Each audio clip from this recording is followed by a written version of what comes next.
اللہ نے فرمایا ہم دیکھ رہے تھے، فَفَهَّمْنَاهَا سلیمان، ہم نے سلیمان کو اس کی زیادہ سمجھ عطا فرما دی۔ ہوتا ہے کبھی جونیئر سینئر سے زیادہ اچھی بات کر سکتا ہے، کبھی چھوٹا بڑے سے زیادہ سمجھداری کی بات کر سکتا ہے، بلکہ بڑے سے زیادہ سمجھدار ہو بھی سکتا ہے۔ اور ایک بات اور، دو فکروں میں اور رائےوں میں اور فیصلوں میں اختلاف ہو سکتا ہے۔ جب نبیوں کی دو رائے اور فیصلوں میں اختلاف ہو سکتا ہے تو پھر اور کون رہ جاتا ہے؟ اس لیے اگر اہل حق کے درمیان کہیں فروعی مسائل میں، انڈرسٹینڈنگ میں، دین کی کچھ باتوں میں، مسائل میں اختلاف واقع ہو جائے، علم کے ساتھ، سمجھ کے ساتھ، دانائی کے ساتھ، جبکہ دونوں نے اپنے طور پہ حق ادا کیا ہو، اور پھر اختلاف ہو جائے، تو اس میں گھبرانے کی کوئی بات نہیں ہے۔ یہ سوچ ہی غلط ہے، بلکہ جاہلانہ سوچ ہے جو یہ آدمی آج بات کرتا ہے کوئی بھی، کہ یہ کیوں علماء میں اختلاف ہوتا ہے، سب ایک ہونے چاہیے، ایک ہی چیز ہونی چاہیے، ایک رائے ہونی چاہیے، ایک فکر ہونی چاہیے۔ یہ جاہلانہ بات۔ ایسے لوگوں نے کوئی کتاب ہی نہیں پڑھی، حتیٰ کہ قرآن بھی نہیں پڑھا صحیح سے، کوئی تاریخ نہیں پڑھی، صحابہ کرام کے بارے میں نہیں پڑھا، ان میں اختلاف ہوتا تھا، تابعین میں اختلاف ہوتا تھا، یہاں تک کہ 4 مکتب فکر بنے، امام ابو حنیفہ، امام شافعی، امام مالک، امام احمد بن حنبل۔ تو یہ بہترین دوروں کی مثال ہے، اور آج کے اس گئے گزرے دور میں ہم توقع رکھتے ہیں کہ سب ایک ہی طرح سوچیں، کیسے ہو سکتا ہے؟ تو اس لیے اختلاف بری چیز نہیں ہے، اختلاف تو ورائٹی ہے، ورائٹی آف تھاٹ ہے۔ یہ ہماری فکروں کا گلستان ہوتا ہے، اس میں تو ترقی ہوتی ہے، راستے نکلتے ہیں، اور وسعت آتی ہے، کشادگی آتی ہے، آسانی آتی ہے۔ اسی لیے ایک حدیث آتی ہے، اختلاف امتی رحمتن، میری امت کا اختلاف رحمت ہے۔ ہاں، جو چیز بری ہے، جس کو آپ کنڈیم کریں، جس کو روکیں، وہ ہے مخالفت۔ مخالفت میں نہیں ہونی چاہیے، ضد آ جاتی ہے مخالفت میں، مخالفت میں نفس آتا ہے، مخالفت میں غرض آتی ہے، مخالفت میں توہین ہوتی ہے، مخالفت میں تذلیل ہوتی ہے، مخالفت میں حق چھپ جاتا ہے، مخالفت بری ہے۔ اختلاف تو بہت اچھی چیز ہے، دو نبیوں کے درمیان اختلاف، جیسا کہ سامنے آگے اللہ تعالیٰ نے فرمایا وَكُلًّا آتَيْنَا حُكْمًا وَعِلْمًا، اختلاف بھی ہوا اور ایک کا فیصلہ دوسرے سے زیادہ بہتر بھی ہوا، پھر بھی اللہ نے فرمایا ان دونوں کو ہی ہم نے حکم اور علم عطا فرمایا، ان دونوں کو ہم نے حکومت اور علم عطا فرمایا تھا۔ وَسَخَّرْنَا مَعَ دَاوُودَ الْجِبَالَ، اب ان کی ذرا الگ الگ شانیں سنیں، فرمایا اور داؤد کے لیے ہم نے پہاڑوں کو مسخر کر دیا، یسبحن، کہ وہ پہاڑ تسبیح کرتے تھے، داؤد علیہ السلام تسبیح کرتے، پہاڑوں سے بھی آواز آنا شروع ہو جاتی، وہ طیر، اور پرندے فضاؤں میں وہی ذکر کرنا شروع کر دیتے، پرندوں کی تسبیح بھی شروع ہو جاتی، یوں ایک سما بن جاتا اور تسبیح ہو رہی ہوتی تھی۔ وَكُنَّا فَاعِلِينَ، اللہ فرماتا یہ سب ہم نے عطا کیا ہے، اللہ ہی دینے والا ہے۔ ہم یہی کہتے ہیں لوگوں سے، دیکھو جو بھی فضیلت و کمال ہے وہ اللہ ہی دیتا ہے، یہی قرآن نے بتایا، اور ہم اسی کے قائل۔ وَعَلَّمْنَاهُ صَنْعَةَ لَبُوسٍ لَكُمْ، اور ہم نے داؤد کو لوہے کی صنعت عطا فرمائی، وہ لوہے کو ایسے موڑ دیا کرتے تھے اپنے ہاتھوں سے، اس طرح زرہیں بناتے تھے۔ یہ لوہے کی صنعت حضرت داؤد علیہ السلام سے شروع ہوئی ہے، اور آج بڑے بڑے اسٹیل مل لگے ہوئے۔ تو یہ ان کی شان بیان کی، ان کے معجزات۔ پھر سلیمان علیہ السلام کا ذکر کیا، ولی سلیمان الریح عاصفہ، اور سلیمان کے لیے ہم نے ہوا کو جو تند و تیز ہوتی تھی، اس ہوا کو ایسا تابع کر دیا، تجری بامرہ، ان کے حکم سے چلتی تھی۔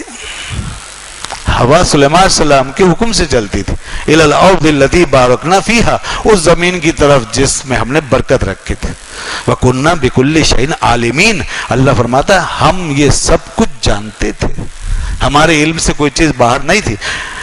اور وَمِنَ الشَّيَاطِينِ مَن يَغُوصُونَ لَهُ، اور شیطانوں کو تابع کر دیا، وہ ان کے لیے پانی میں غوطے کھاتے، سمندروں کی تہوں میں جاتے تھے۔ جنات، شیاطین، سرکش جنات کو شیاطین کہتے ہیں، وہ پانی میں جاتے، وَيَعْمَلُونَ عَمَلًا، اور ان کے لیے کام کرتے تھے، بڑے بڑے کام انجام دیتے تھے۔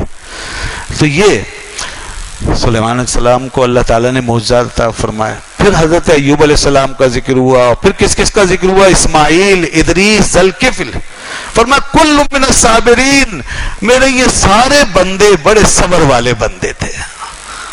ان سب وَادْخَلْنَاهُمْ فِي رَحْمَتِنَا، ہم نے ان کو اپنی رحمت میں داخل کر رکھا تھا، یہ رحمت والے لوگ، ان کو اپنی رحمت میں داخل کر رکھا تھا.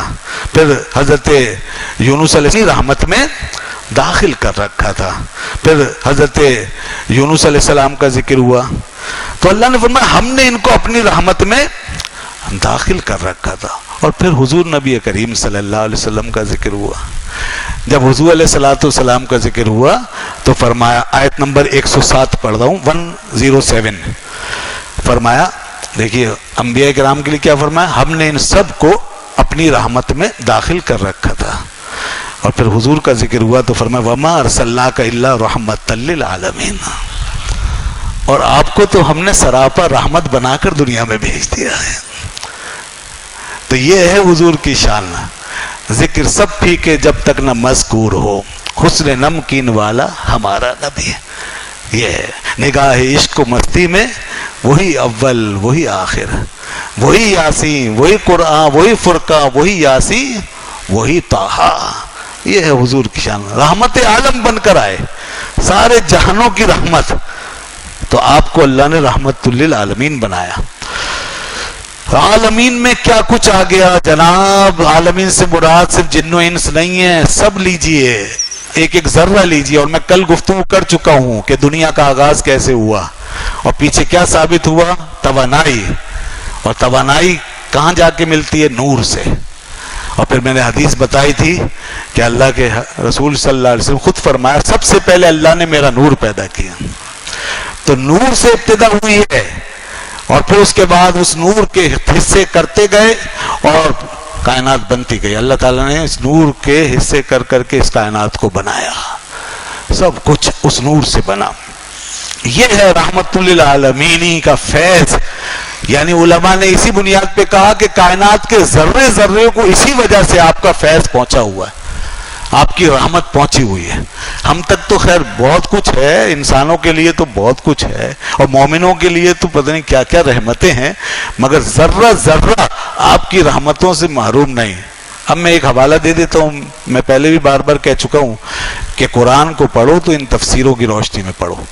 علامہ آلوسی نے کیا کہا ہے، آپ کے بزرگوں نے کیا کہا ہے، پھر سمجھ آئے گا. رحمت للعالمین کا مطلب علامہ سید محمود آلوسی رحمت اللہ علیہ تفسیر روح المعانی میں بیان کرتے ہیں.